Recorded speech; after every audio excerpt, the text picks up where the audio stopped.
Good morning all of you. जय श्री राधे कृष्णा। आज मैं आपको यहाँ पर प्रेजेंट इंडेफिनिट टेंस के अंतर्गत जो अफर्मेटिव सेंटेंस का बताया था, यूज़ बता रहे थे हम, उसके बारे में आगे के यूजेस का हम प्रयोग बताने जा रहे हैं। मैंने आपको पिछले वीडियो में बताया था यूज़ ऑफ एस और ई एस। अब हम इसमें सेकंड वाला पॉइंट लेते हैं, यूज़ ऑफ यूज टू और यूज़ ऑफ यूज टू और यूजेस टू। यूज़ है USE, यूज टू और यूजेस टू, यानी कि कर शब्द का प्रयोग। अब इसकी हम परिभाषा देख लेते हैं। परिभाषा क्या है इसकी? इसकी परिभाषा है, जिन वाक्यों में कर्ता यानी कि सब्जेक्ट की आदत या प्रकृति बताई जाती है, आदत यानी कि हैबिट्स, प्रकृति यानी कि नेचर अगर बताया जा रहा है, वहाँ पर कर शब्द यानी कि यूज टू और यूजेस टू, यहाँ पे यूजेस है, एस है, ये यूजेस टू का प्रयोग करते हैं। ठीक है, यूजेस टू का प्रयोग करते हैं। अब हमारे जैसे कि देखो एग्जाम्पल हम ले लेते हैं। मैं सुबह 5 बजे उठा करता हूँ। अब उठना उसकी आदत हो गई। उठा करता हूँ का मतलब क्या हो गया? यहाँ पे उठा करता हूँ का मतलब हो गया, उठना क्या है? उसकी हैबिट भी हो सकती है और उसका प्रकृति भी हो सकती है। तो I use to get up at 5 o'clock। अब हमने यहाँ पे 5 o'clock किया है। आप कहेंगे PM AM हमने क्यों नहीं करते? तो PM AM एक निश्चित टाइम पीरियड के लिए होता है। यहाँ पर वो 5 बजे उठ रहा है, ये निश्चित तो है, पर 5 बजे उठकर वो कितने बजे तक उठा रहता है ये उसने कोई निश्चित नहीं किया। वो सुबह 5 बजे उठता है, कब तक उठता है, सुबह 5 बजे से कब तक उठता है, उसका कोई टाइम पीरियड नहीं है। जैसे कि 5 से 6 बजे तक या 7 बजे तक अगर हमें ऐसे टाइम पीरियड दिया रहता है, तो वहाँ पर हम क्या प्रयोग करते हैं? वहाँ पर हम AM PM का प्रयोग करते हैं। अगर हमें सिंगल टाइम दिया, जैसे कि मैं सुबह 5 बजे उठता हूँ, कब से कब तक उठता हूँ ये कोई क्लियर नहीं है। 5 बजे उठता हूँ तो 5 o'clock आ जाता है। क्लियर हो गया? अब हमारा आ जाता है जो हमारे नियम हैं।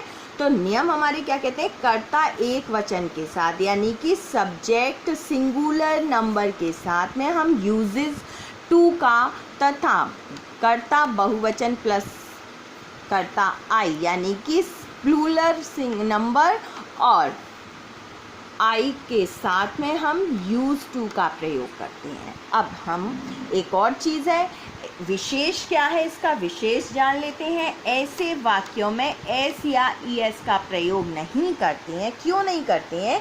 क्योंकि एस और ES के प्रयोग के स्थान पर हम यूजेस ES लगा तो रहे हैं और यूज टू कर तो रहे हैं, यूज टू और यूजेस टू का प्रयोग कर रहे हैं, तो वहाँ पर हमारा एस या ES का कोई मतलब नहीं बनता है। अब हमारा उदाहरण हम देख लेते हैं। मेरा भाई सुबह 5 बजे उठता है। My brother uses to get up at 5 o'clock। हो गया, मेरा भाई सुबह 5 बजे उठता है, तो एक वचन है मेरा भाई, एक ही तो भाई है, माई ब्रदर। मेरा भाई उठता है, उठते नहीं है, उठता है, यानी कि एक वचन करता है। तो यहाँ पे क्या हो गया? My brother uses to, uses आ गया एक वचन के साथ में, यूजेस टू गेट अप उठने के लिए, एट। देखो नाइट के लिए या समय के लिए हम एट शब्द का, टाइम पीरियड हो या टाइम हो या नाइट हो, तो हम वहाँ पर एट का प्रयोग करते हैं। तो my brother uses to get up at 5 o'clock। Clear हो गया? यूज का प्रयोग अब हमने कर लिया, यूजेस का प्रयोग। अब आ जाता है हमारा बहुवचन में। हम देख लेते हैं बहुवचन में क्या है। मैं हमेशा सच बोलता हूँ। मैं हमेशा सच बोलता हूँ, तो यहाँ पे क्या हो जाएगा? I always use. अब आ गया यूज, ES नहीं है, use to speak the truth. I always use to speak the truth, यानी कि मैं हमेशा सच बोलता हूँ, है ना। सच बोलना उसकी आदत भी हो सकती है और उसकी प्रकृति यानी कि उसकी हैबिट भी है और उसका नेचर भी हो सकता है, कुछ भी हो सकता है। तो जहाँ पर नेचर की बात आ जाए, जहाँ उसकी हैबिट की बात आ जाए, वहाँ पर हम यूज टू और यूजेस टू का प्रयोग करते हैं, ना कि एस और ES से वाक्यों को बनाते हैं। ये भी हमारे प्रेजेंट इंडेफिनिट टेंस के अंतर्गत अफर्मेटिव सेंटेंस में आते हैं।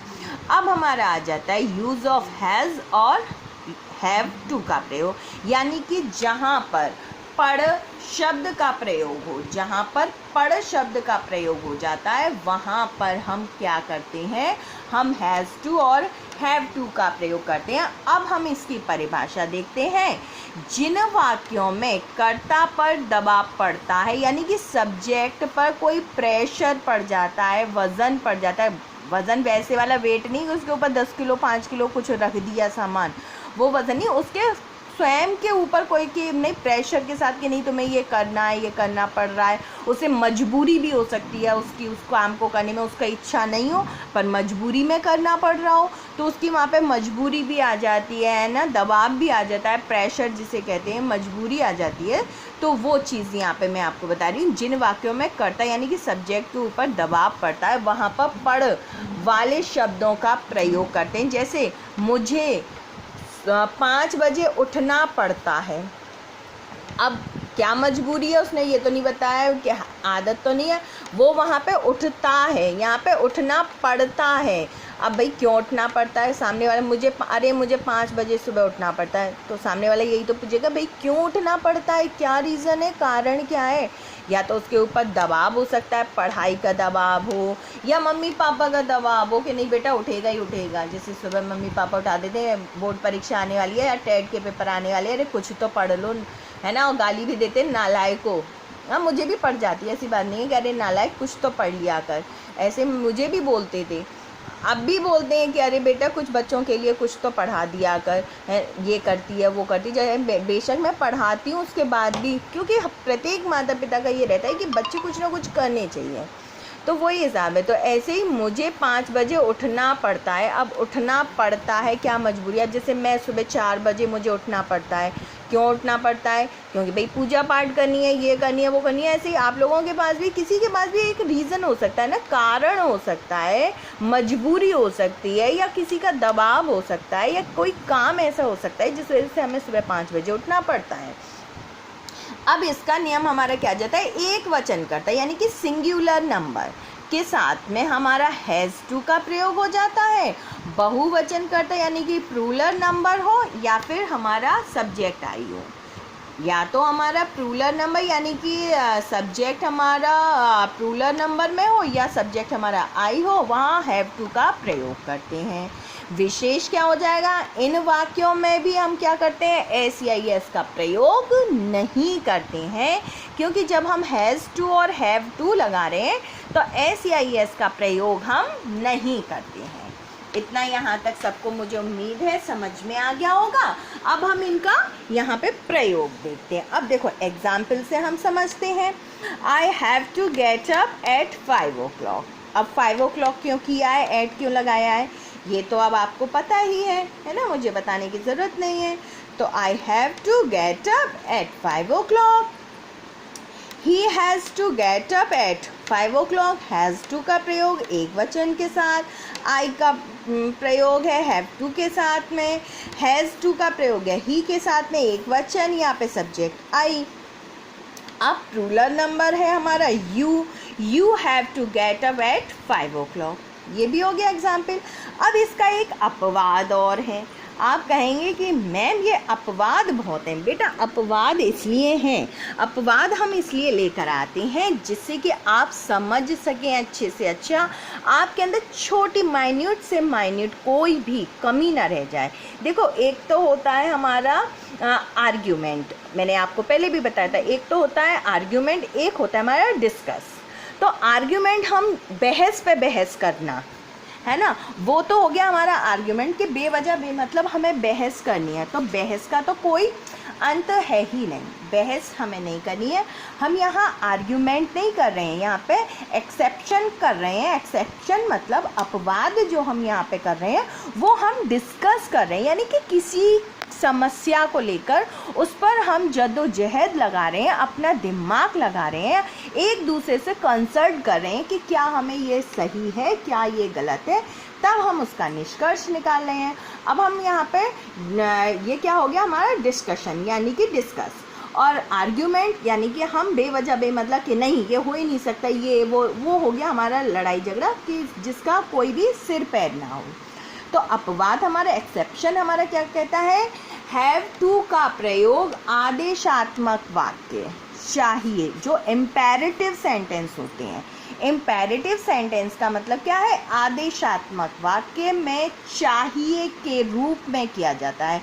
जहाँ चाहिए शब्द आ जाएगा वहाँ पर ये हो जाएंगे हमारे इम्पेरेटिव सेंटेंस में आ जाएगा। जहाँ पर चाहिए शब्द का प्रयोग हो, समझ जाइएगा वो आदेशात्मक वाक्य है, यानी कि इम्पेरेटिव सेंटेंस है।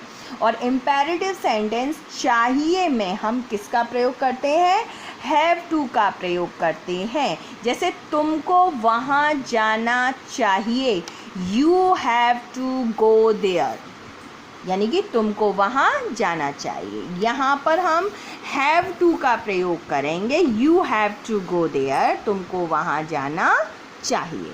क्लियर हो गया? मुझे उम्मीद है आपको आज का वीडियो हमारा समझ में भी आया होगा, पसंद भी आया होगा, अच्छा भी लगा होगा। अगर आप चाहते हैं कि हम आपको ऐसे ही इंग्लिश के और अच्छे अच्छे वीडियोस आपको प्रोवाइड कराएं, आपको समझाएं, ऑनलाइन क्लास में अगर आप जुड़ना चाहते हैं तो कमेंट बॉक्स में कमेंट कर सकते हैं। आपके पास मेरा फ़ोन नंबर भी है 8755721324। आप इस पर मुझे कॉल करके संपर्क कर सकते हैं। अपनी परेशानियों को आप मुझे बता सकते हैं। आपको जिन सब्जेक्टों में कोई भी प्रॉब्लम है आप मुझे वो शेयर कर सकते हैं। मैं आपको उन्हीं सब्जेक्टों के वीडियोस प्रोवाइड कराऊंगी। हो सका तो मैं आपको अपनी ऑनलाइन क्लासेस में ऐड कर दूंगी। अगर आपको हमारा वीडियो पसंद आता है तो प्लीज़ प्लीज़ प्लीज़ ज़्यादा से ज़्यादा लाइक करें, शेयर करें, सब्सक्राइब करें, ताकि हमारा चैनल दिन दूना रात चौगुनी तरक्की कर सके। जय हिंद, जय भारत, वंदे मातरम।